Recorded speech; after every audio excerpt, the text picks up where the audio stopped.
And welcome back to It's New. Barry Schwartz here. We got the whole crew with us today. Great stuff. Great stuff. Yippee, yippee, yippee. Sorry for my background. I'm currently in Florida enjoying the beautiful weather. It's actually really nice out there, but it messes up the light to see my beautiful face instead. So I figured I'd close the shades. That being said, Crystal, what are you talking about today? Talking about something that might be perplexing Gemini users, but hopefully will be delighting them. Cool. And Mordy? What Google says may be easy to digest might be causing some YouTube creators to pop some acids. Greg? Swipe right. We've got a customer match made in heaven between Google Ads and Google Analytics. I'll be talking about just because you call yourself something doesn't mean Google will rank you for it. Just try Googling Barry Schwartz.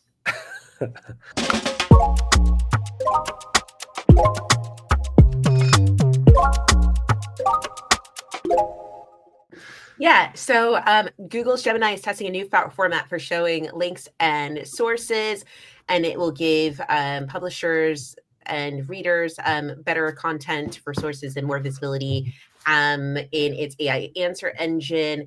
And this is something that essentially you see that they have the sources, and they also have little cards that sort of have more detail about the sources there. The reason why I said it was perplexing is because it's giving Perplexity. It looks very, very similar to what Perplexity have been doing for ages. But all's fair in love and AI, I guess.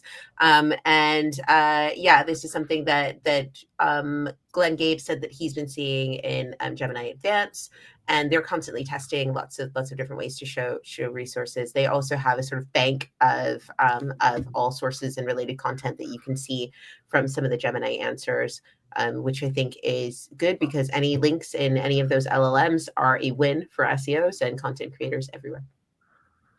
Yeah, I think it's great. Google, it's great to see them constantly test new ways to feed the publishers' payroll. YouTube in Google search is getting an interesting little pilot. This was brought to us by friend of the show, Glenn Gabe. Glenn Gabe wrote on Blue Sky and X the same thing, because that's what we're all doing, to be honest with you, and LinkedIn.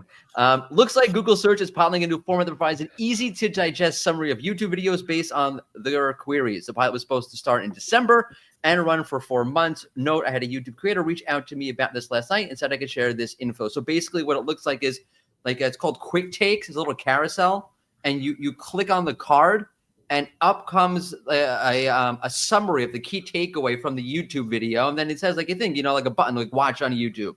So it's giving you a summary of the video, so you don't have to watch the whole video. I don't know how I feel about this, because there are times where I'm watching a video, like, just tell me the information that I need to know. And those times, by the way, I feel like, why'd I go to video? I should have gone to Google to text instead. Right. But also, like, if I'm getting the key summary, do I need to watch the video? So that's why I'm saying creators might want to pop some acids, because that's not so easy to digest. Yeah, Google's done this with like the jump to feature. Like, if you want to learn how to tie your shoe and you do a video search for how do I tie my shoe, sometimes videos show up and it has like a whole introduction for 5 minutes about why shoes are important and who made the shoe and so forth. And they're like, I just want to know how to tie them. So you could jump to it. And I think this will help with that. At the same time, it obviously will impact engagement and stuff like that. So we'll see. I think it's a good thing, but it also could be a bad thing, like you said. I think it's a terrible thing. Well, at least someone took a stance. No, I like this example that they have is a terrible example that you have. It's a review for a specific sneaker, the On Cloud 5 sneaker. You click on the quick takes for it that looks to be high up in the SERPs. You get to see the pros, the cons, and little cards. Then you get what looks to be an entire list of pros of the sneakers. It's like, this should be something you could opt out of.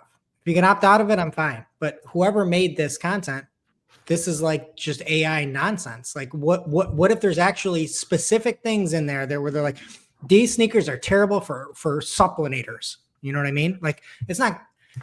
This is going to be taking away from creators. I hate it. Or they should be able to. They should opt into it. Opt out.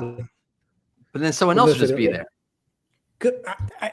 I just don't. I don't like the fact that you have people putting in like resources, time, and all this stuff, and then it's just going to, without their consent, summarize it and then break points out. This is a pilot, so they are kind of saying okay, but yeah. Well, I hate it.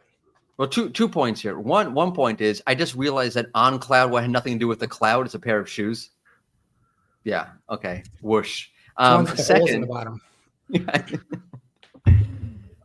Okay, is it an ethical issue? Because when I'm a video creator and I wrote this content, or I created this content, did I ever intend that another party would scrape it and use it this way? You should. Everything's done that way now. So, okay, my fault. Sorry. I mean, it's going to be less clicks. Unless more clicks on ads. Clicks, let's say. More clicks on ads? Well, yeah, unless you're doing customer match or something. Yeah, so if you want more clicks onto your ads, Google had announced last week, I think I must have missed it when I didn't have all my gear on Thanksgiving, so we got it here this week. They're going to connect customer match, which is your first party data matching to Google Ads. They're going to have a customer match support from Google Analytics, and it will then go directly into Google Ads. So how this works is when you go through and you check out and you put in your information, you can sign up to have this sent over, and you can then say, I'm pulling this email directly from Google Analytics, and then it's going to be sunk right to Google Ads. This is currently in a open beta, so it's not for everybody right now. But the biggest thing here is that you're going to be able to get that data to Google quicker, and you're going to be able to use analytics and not have to refresh your customer match lists. Everything can go through and be sort of automated. So it could help on the remarketing side of things.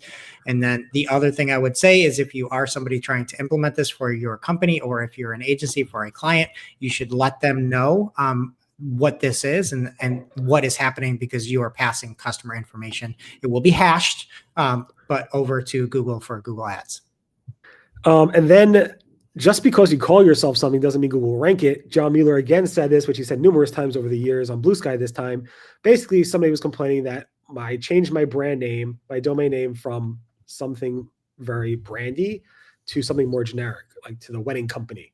And it was like, why am I not ranking for the wedding company? And John's like, well, the wedding company is a very generic term. There's lots of wedding companies out there. Why should you rank for the wedding company just because you have the domain name, the wedding company?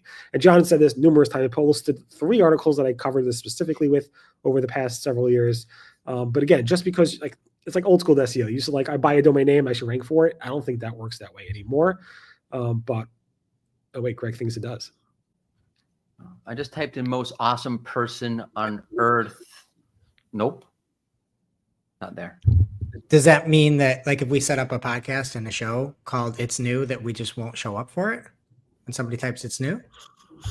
I think so. I don't know. Whoever came up with that name, It's New, is just really, really a bad brand marketer.